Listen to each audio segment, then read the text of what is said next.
যখন দোয়া করলে কবুল হওয়ার সম্ভাবনা বেশি, ওই সময় বেশি বেশি দোয়ার দরকার আছে না নাই? আপনারা জানবেন হয়তো কাবা ঘরের 4টা কর্নার আছে, এর মধ্যে একটা কর্নারের নাম হচ্ছে রুকনুল হাজারিল আসওয়াদ, ব্ল্যাক স্টোন কর্নার। এই হাজারুল আসওয়াদের এই কর্নারে একটা পাথর আছে।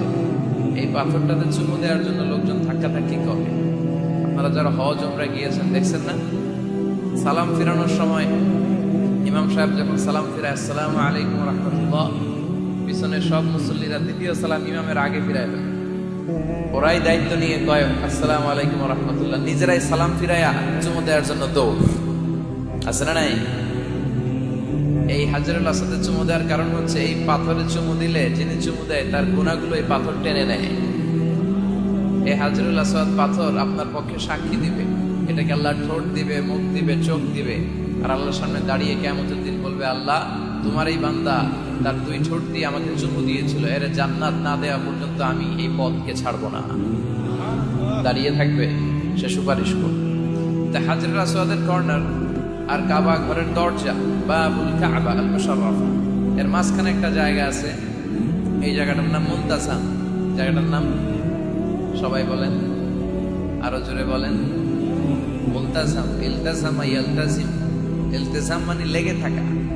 তো এই জায়গাটাতে লেগে থেকে দোয়া চাওয়া, দোয়া করাটা সুন্নাহ। আপনার শরীর লাগিয়ে, হাত লাগিয়ে, গাল লাগিয়ে সাহাবারা এটা করতেন। এই জায়গায় লেগে থাকতেন, এই জায়গাটায় হাত লাগিয়ে, বুক লাগিয়ে দোয়া করা সুন্নাহ। আর এই মুলতাসামে দাঁড়িয়ে হাত লাগিয়ে, বুক লাগিয়ে দোয়া করলে এই দোয়া আল্লাহ ফিরিয়ে দেয়। এই দোয়াটা কবুল করে নেয় কে? কিন্তু এই মুলতাসামে তো সহজে জায়গা পাওয়া যায় না। লক্ষ লক্ষ হাজী সাহেব, মুআতামিরুন, উমরাকারীরা ধাক্কাধাক্কি করে ওই জায়গায়। তো এক ইমাম সাহেব অনেক ধাক্কাধাক্কির পরে এই মুলতাসামে যে জায়গা পাইছে। মানে মুমিনরা, the believers, they work smart. তারা যে বুদ্ধির সাথে কাজ করে, স্মার্টলি কাজ করে, দে ডোন্ট ওয়ার্ক হার্ড। তারা কষ্ট করে কাজ করে না। যেহেতু মুলতাসামে কোনো দোয়া ফেরত যায় না, সে অনেক ধাক্কাধাক্কি করে, যুদ্ধ করে মুলতাসামে হাত লাগানোর সুযোগ পেয়েছে। হাত লাগায় ধাক্কার জন্য সে তাড়াতাড়ি করে আল্লাহর কাছে দোয়া করতেছে যে, আল্লাহ জীবনে যত দোয়া করছি আর যত দোয়া করব, এই সব দোয়া তুমি কবুল করে নি। এই একটাই দোয়া। কয়টা দোয়া দেখছেন? He work smart, say smartly কাজ করেছে।